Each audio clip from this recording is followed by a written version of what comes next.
Salut tout le monde, j'espère que vous allez bien. Ces dernières semaines sur YouTube, je n'arrête pas d'avoir ces recommandations de tartes à la gelée plus jolies les unes que les autres. Ma préférée c'était la tarte chocolat avec sa gelée de menthe émeraude, alors je me suis dit que j'allais l'essayer et puis la partager avec vous. Suivez bien les étapes et c'est parti.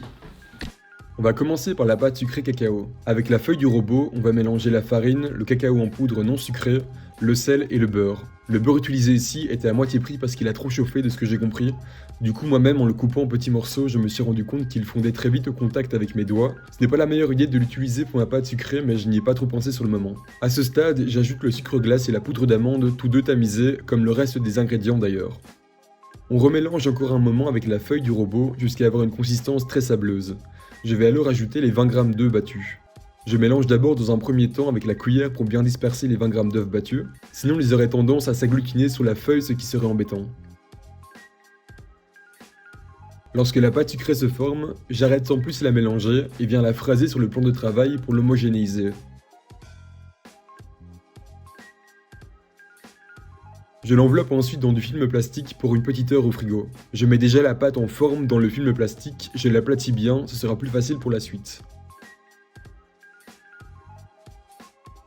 Suite au repos, la pâte est très froide et doit être abaissée doucement, sans trop appuyer sur le rouleau où la pâte risque de se fissurer. Je l'étale à 2-3 mm sur un plan de travail toujours légèrement fariné. Je tourne la pâte d'un quart de tour entre chaque coup de rouleau et je recommence.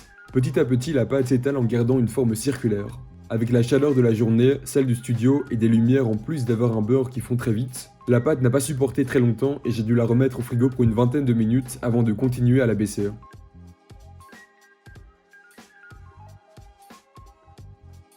Je la récupère du frigo et viens finir de la baisser.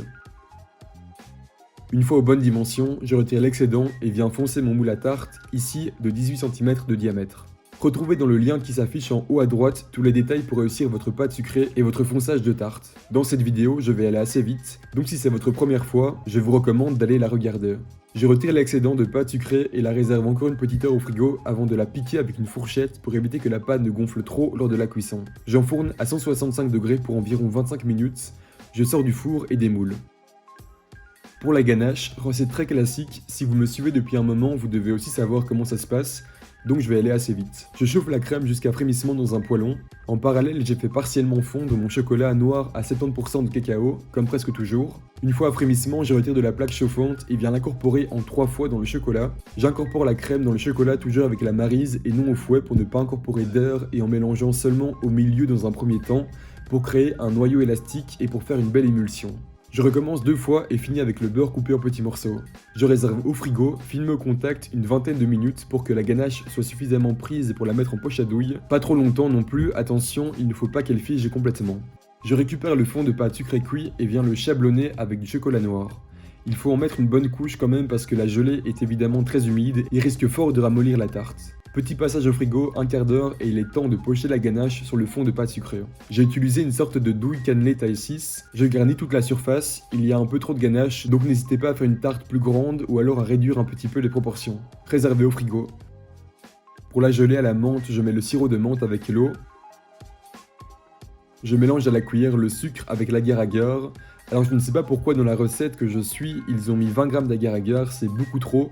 Donc moi j'ai mis nettement moins. Malgré ça, on verra plus tard que c'était encore trop. J'incorpore le mélange sucre agar-agar au fouet dans le sirop et je voulais ajouter un peu de colorant bleu pour avoir une plus jolie couleur.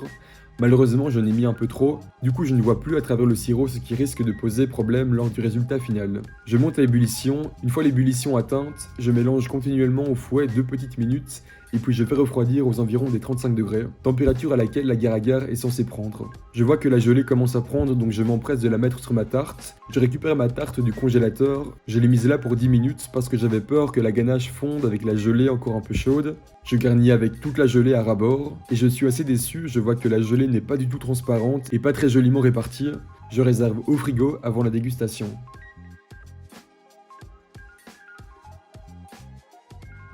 Alors on va commencer par la gelée qui n'est pas du tout aussi transparente qu'elle le devrait. Je crois que c'est dû au fait que j'ai mis trop de colorant bleu dans la gelée et que du coup c'est trop sombre et on voit pas à travers. Donc l'effet voulu n'est pas réussi. J'espérais que le goût allait rattraper la tarte, mais en fait pas du tout, c'est encore pire.